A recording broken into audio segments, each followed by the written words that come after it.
para o nosso resumo da lição da semana, lição número 5. Alguém me ajuda com o título da lição e o verso? Quem tiver com ela à mão, fácil aí.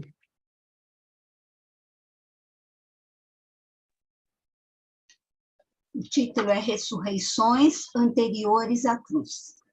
Verso: Então Jesus declarou: Eu sou a ressurreição e a vida. Quem crê em mim, ainda que morra, viverá. E todo o que vive e crê em mim não morrerá eternamente. Você crê nisto?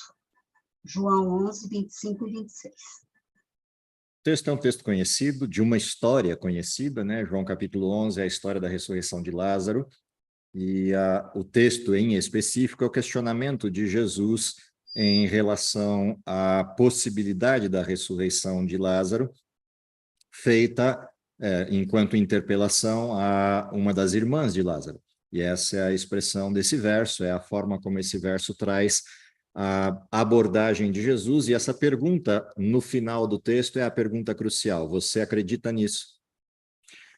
Por que é interessante essa pergunta colocada aqui, fazendo aí alusão ao que a gente viu na lição da semana passada e, consequentemente, nesta lição, que traz esse título curioso, Ressurreições anteriores à cruz. Por que fazer esse corte de antes da cruz, depois da cruz? Há uma série de questões envolvidas nisso. Uma dessas questões é teológica, no sentido pleno da palavra, que é como é possível a morte ser vencida antes que o preço do pecado seja pago. E esse é um questionamento importante no sentido teológico por trás desse título, Ressurreições anteriores à cruz. Há uma segunda questão importante aqui, que é o fato de que a ressurreição que se espera da vida eterna está condicionada à ressurreição de Jesus. Tanto que Paulo usa essa referência: se Cristo não ressuscitou dos mortos, é vã a nossa fé. E, de novo, essa expressão ressurreição antes da cruz, ela se torna importante como uma pergunta: como é possível ressurreição antes da ressurreição de Cristo? Uma coisa importante nesses textos, todos esses que apresentam ressurreições anteriores à cruz, exceto um, todos os demais exemplos que a lição vai trazer essa semana, exceto um deles, são exemplos de pessoas que, em tese, ressuscitaram e morreram outra vez. Ou seja, tiveram o retorno à vida, o retorno da condição de morto para a condição de vivo, mas morreram outra vez. Portanto, tiveram um retorno circunstancial.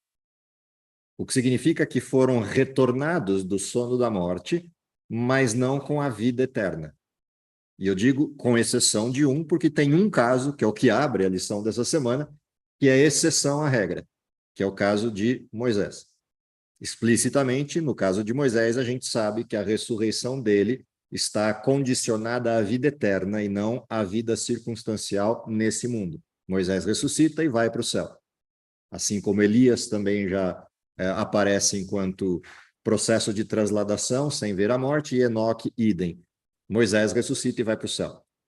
Portanto, Moisés é uma exceção à regra destas ressurreições anteriores à cruz. E a pergunta, no caso de Moisés, é mais séria ainda, tanto é que, se a gente olha Judas 9, que é o texto que abre a lição de domingo, Judas 9 vai trazer uma discussão, e essa discussão aparece entre Miguel, o arcanjo Miguel, e o diabo. Contudo, o arcanjo Miguel, quando contendia com o diabo, disputava a respeito do corpo de Moisés, não se atreveu a proferir juízo infamatório contra ele, pelo contrário, disse: o Senhor te repreenda. Há um questionamento importante aqui nesse texto: como é possível Moisés receber a vida eterna se não ocorreu a cruz, não ocorreu a ressurreição e, portanto, o preço do pecado não está pago? E esse é um dos textos mais interessantes da Bíblia, num sentido indireto do questionamento, que é o fato da demonstração de que Jesus é Cordeiro morto desde a fundação do mundo. Aliás, desde antes da fundação do mundo. Portanto, sim, o preço já estava pago no sentido da promessa de Deus. O que significa dizer que a palavra de Deus não volta atrás. Uma vez que Deus disse: vou pagar o preço está pago. O que significa que todo aquele que, morrendo na crença deste preço, já recebeu o galardão. Ainda que ele não se materialize, vai se materializar no tempo histórico, lá na frente, na vinda de Jesus, o galardão já está concedido desde antes da fundação do mundo, assim como o preço é pago desde antes da fundação do mundo. Então, essa é uma coisa interessante do texto de Judas 9, à medida de que Moisés pode ser ressuscitado e levado à vida eterna sem que o preço da cruz, no sentido físico e visível, tenha acontecido. Deus tem autoridade para fazê-lo e tem legitimidade para fazê-lo, porque Deus não volta atrás naquilo que prometeu. Embora haja uma questão em pauta, né, que sempre fica em pauta, que é o fato de que Jesus poderia ter rejeitado na condição de humano a missão. Jesus podia ter abandonado a missão. Mas, a despeito desta possibilidade, a palavra de Deus, no sentido de eu vou entregar meu filho, essa palavra é firme, ela não volta atrás. Então, essa é uma coisa interessante dessa morte em particular e dessa ressurreição em particular. Mas não é esse o tema central da lição. O tema central da lição é por que é importante observar ressurreições antes da cruz e em que medida essas ressurreições demonstram a confiabilidade da promessa, a confiabilidade daquilo que regeu a vida de todos esses patriarcas do Velho Testamento enquanto esperança, que foi o que vimos na semana passada. Ou seja, as ressurreições manifestas antes da cruz são a demonstração de que Deus não mentiu quando prometeu vida. Deus não mentiu quando disse a solução para a morte, e a solução para a morte reside na fé em Deus. Todos os exemplos que a gente vai ver essa semana são exemplos que retratam isso.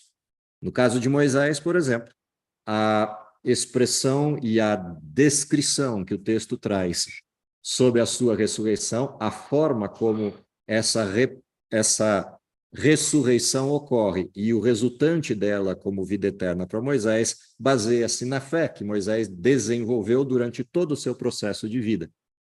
Os 3 marcos de história de Moisés, os 3 bloquinhos de 40 anos da sua vida, o primeiro representando sua entrega à mensagem e convicção que ele tem daquilo que aprendeu. O segundo grupo de 40 anos, a revitalização da sua simplicidade, dando a ele condição de dirigir o povo durante a caminhada no deserto, e os últimos 40 anos no deserto, a demonstração clara de que, de fato, Moisés havia aprendido tudo aquilo que Deus queria ensinar, mesmo que ele tenha cometido um erro ao final, que lhe custou a entrada na Terra Prometida, ainda assim ele aprendeu aquilo que Deus lhe quis ensinar. E aprendeu de tal forma que Moisés se coloca como intercessor do povo diante de Deus. E essa é uma coisa muito bonita da comparação de Moisés e Cristo, por exemplo. Mas o fato é que Moisés baseou sua vida em fé e a confiança e certeza no cumprimento pleno da promessa. E esse cumprimento da promessa se materializa na vida de Moisés no sentido da sua ressurreição e ida ao céu. Ele não ganha a Canaã terrestre, mas ganha a Canaã celestial antes do tempo. O que mostra que Deus é fiel naquilo que promete. E Moisés é um exemplo bastante claro, bastante preciso dessa fidelidade. Na sequência, a gente vai ter outros 2 exemplos de ressurreições no Velho Testamento, exemplos esses que estão listados no livro de Hebreus, quando a gente tem lá no verso 35 a referência de que mulheres, pela fé, tiveram de volta os seus filhos ou seus mortos como lhes entregue. E as 2 experiências, uma delas acontece no auge da apostasia de Israel, no contexto de Elias, e uma outra acontece no contexto de Eliseu, e há uma similitude, há uma semelhança muito interessante no formato dessas ressurreições e nos sujeitos das ressurreições. Ambos são filhos concedidos dentro de um ambiente peculiar de salvação e promessa, e ambos os filhos são ressuscitados por profetas que, curiosamente, um substitui o outro, né? Você tem Elias como primeiro profeta e Eliseu na sequência, os 2 procedem uma intervenção que resulta em ressurreição de uma criança, devolvendo essa criança aos pais. Mas qual é a parte interessante dessas ressurreições? A parte interessante dessas ressurreições, uma delas, principalmente, é o fato da abrangência Do mesmo jeito que a gente viu lá no texto de Isaías, na semana passada, no texto de Isaías 26, se a minha memória não me trai, a gente viu a possibilidade do evangelho chegar aos gentios e os gentios serem contemplados como sujeitos que serão retornados à vida na ressurreição do último dia. Aqui a gente tem um exemplo claro da ressurreição que alcança uma terra estrangeira, que alcança pessoas que não são da religião judaica ou do povo, ou da nação hebreia. E essa é uma condição interessante que mostra que a vida eterna está disponível para todo aquele que crê, e não para todo aquele que tem uma nação ou aquele que tem uma religião específica. Qualquer pessoa que crê em Deus e entrega o seu coração de forma sincera e plena a Ele, ainda que não conheça toda a verdade, mas seja sincero naquilo que crê, está contemplada pela salvação e poderá ressuscitar no último dia. Portanto, a promessa excede àqueles que são chamados por Deus para executar uma missão específica, seja no contexto de uma nação, como foi Israel, seja no contexto de uma religião, por exemplo, como acontece ao longo da história cristã. O que a gente percebe nessas duas histórias é a abrangência do modelo salvífico, seja na história de Elias ou na história de Eliseu, abrangendo essas famílias naquele contexto descrito nesses textos. O outro exemplo que a lição vai trazer, e ele também é curioso, difere dos anteriores. No caso das duas mulheres, elas manifestaram fé em procurar o profeta e indagar do profeta e requisitar do profeta uma intervenção que lhes trouxesse de volta ao filho. E olha que é preciso uma fé muito grande para fazer um pedido desse. Principalmente se a gente considerar que não há exemplos bastante abrangentes de ressurreição. Aliás, no contexto dessas duas histórias, não há nenhuma apresentação prévia de ressurreição que ancore a fé manifesta por essas mulheres. Lembrando que a ressurreição de Moisés é algo que acontece em segredo. O povo de Israel não tem a apresentação da ressurreição de Moisés. Nós temos porque o texto de Judas descreve essa ressurreição, mas o povo de Israel não sabia disso.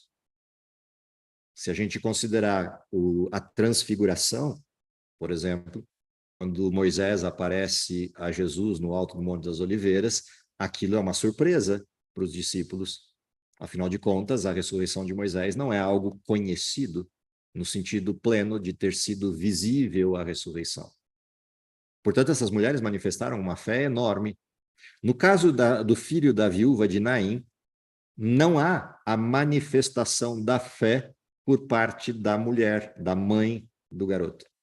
Jesus vê a cena, se condói com a cena e ele antecipa a cena.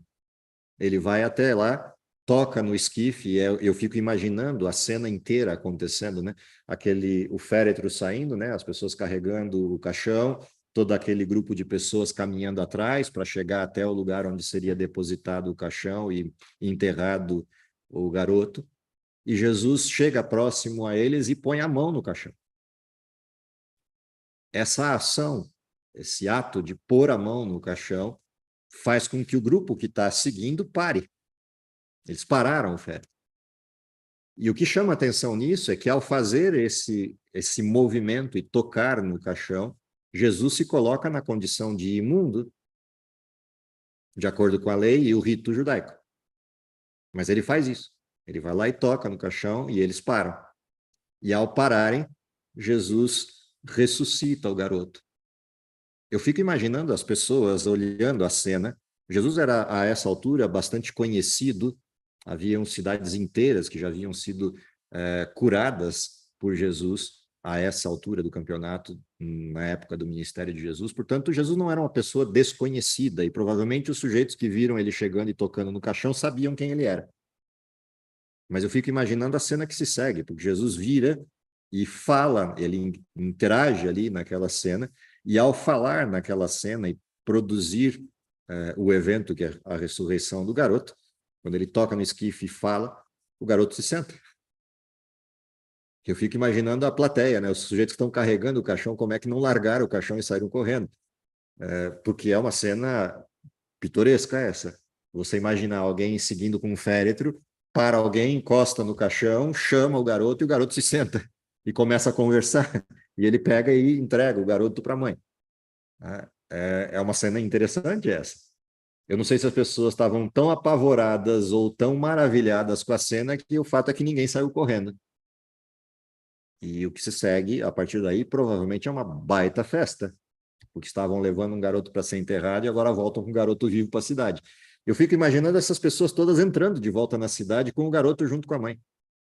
E que história vão contar para as pessoas ao entrar na cidade? Então, tudo isso são coisas por trás dessa cena, mas qual é a parte importante deste evento? Isso vai solidificando a promessa da ressurreição no último dia, que era algo conhecido por eles. A gente já viu na lição da semana passada que os israelitas conheciam a promessa da ressurreição, eles acreditavam na ressurreição.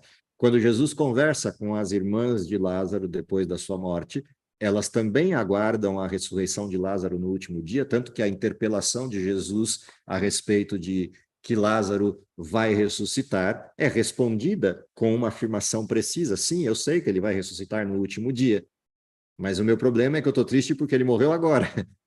Mesmo eu sabendo que ele ressuscitará depois, eu estou triste. E Jesus interpreta e fala, não, não é disso que eu estou falando. Ele pode ressuscitar agora. Você acredita nisso? Que é o verso que abre a lição.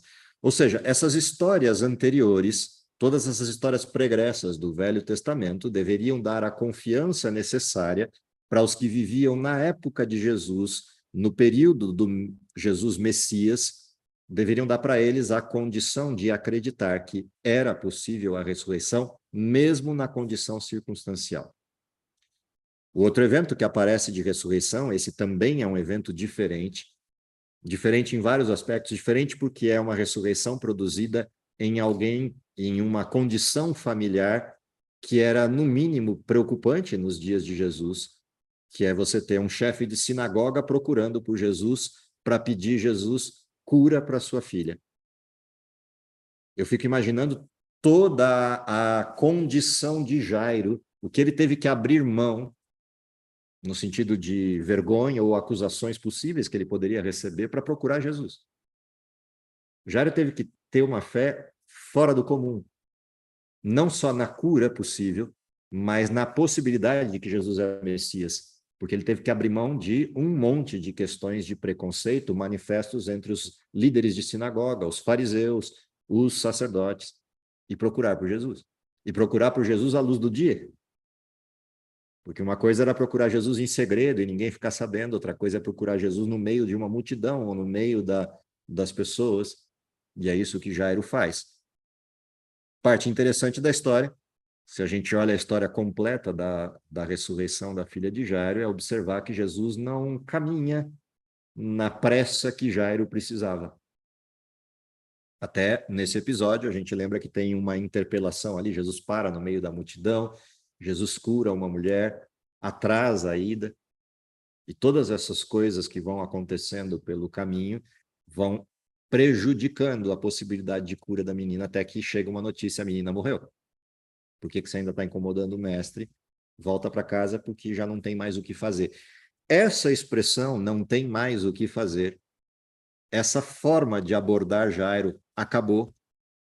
Jesus agora tem a oportunidade de mostrar, não, a morte não é o fim. E essa ressurreição, em específico, é a declaração clara do que significa a morte circunstancial, ou seja, o sono da morte, e do que significa a morte eterna. E ao dizer, ela ainda não morreu, ela está apenas no sono da morte, o que Jesus está abordando é, ainda há esperança. A morte não é eterna. E ele se dirige à casa, é zombado pelas pessoas que estão lá, quando ele diz que a menina dorme, todo mundo ri pelas bordas da boca, achando que Jesus está falando besteira. Interessante que Jesus manda sair todo mundo. Lembra, Jairo era uma pessoa famosa, provavelmente haviam várias carpideiras que tinham ido à casa de Jairo para fazer aquele choro cenográfico, para dar a impressão de quanto era amada a filha de Jairo, quanto Jairo era respeitado na cidade. Tudo isso Jesus tira da casa, fica ele lá, fica os discípulos que ele chamou, os 3 discípulos que ele traz para dentro, e aí dentro dessa condição ele executa o milagre. Parte curiosa dessa cena é Jesus chegar para os pais e dizerem, dizer para eles, não contem para ninguém o que aconteceu. Como é que não vai contar para ninguém se tem uma multidão lá fora de gente chorando e gente esperando o que vai acontecer? Não tem como não contar. Mas, óbvio, Jesus está preocupado com Jairo, para que Jairo não se exponha desnecessariamente. Óbvio que todo mundo ia sair contando que a filha de Jairo foi ressuscitada, mas Jairo não era o responsável por contar essa história. Então, isso é interessante aqui. Mas qual é a importância dessa história? A importância dessa história é qualificar o que é morte eterna, o que é a morte no sentido circunstancial e o poder que Deus tem para recuperar, trazer alguém de volta à vida. E essa é uma questão importantíssima nessa cena. E a base dessa cena é a pergunta que Jesus faz para Jairo, ou a expressão de Jesus para Jairo, não temas, apenas acredite. E Jairo respeita essa frase e permite que Jesus continue com ele até em casa e, por conta disso, recebe sua filha de volta. A última cena é a ressurreição de Lázaro, que também é um clássico dos evangelhos. Na ressurreição de Lázaro, a gente tem a discussão do verso principal dessa semana. O que é interessante na ressurreição de Lázaro, que é distinto de todos os outros casos. Todos os outros casos, a gente diria assim, é defunto fresco, numa expressão bastante pejorativa, mas que descreve exatamente o que significa a cena. Todas as ressurreições que a gente vê anteriores são ressurreições de pessoas que acabaram de morrer. No caso de Lázaro, é uma ressurreição de 4 dias, ou seja, um sujeito em decomposição já cheirando mal. Se alguma das ressurreições anteriores poderia despertar em alguém alguma dúvida, será que morreu mesmo? Então, de fato, talvez estivesse dormindo, como Jesus falou. A de Lázaro não resta dúvida. Lázaro já está morto, já está embalsamado, já está colocado na tumba há 4 dias e já está cheirando mal. Tanto que as pessoas se recusavam, ou pelo menos acharam esquisito o pedido de Jesus, role a pedra. E a resposta dessas pessoas foi, já cheira mal. E ele falou, assim mesmo abre. E quando abre, Jesus clama a Deus e ora e chama Lázaro para que saia do túmulo. E, de novo, eu imagino a cena. Lázaro estava todo enfaixado. Pensa num processo de mumificação, não tão radical quanto a mumificação dos egípcios, mas o suficiente para ele estar todo envolto em panos, todo enroladinho em pano.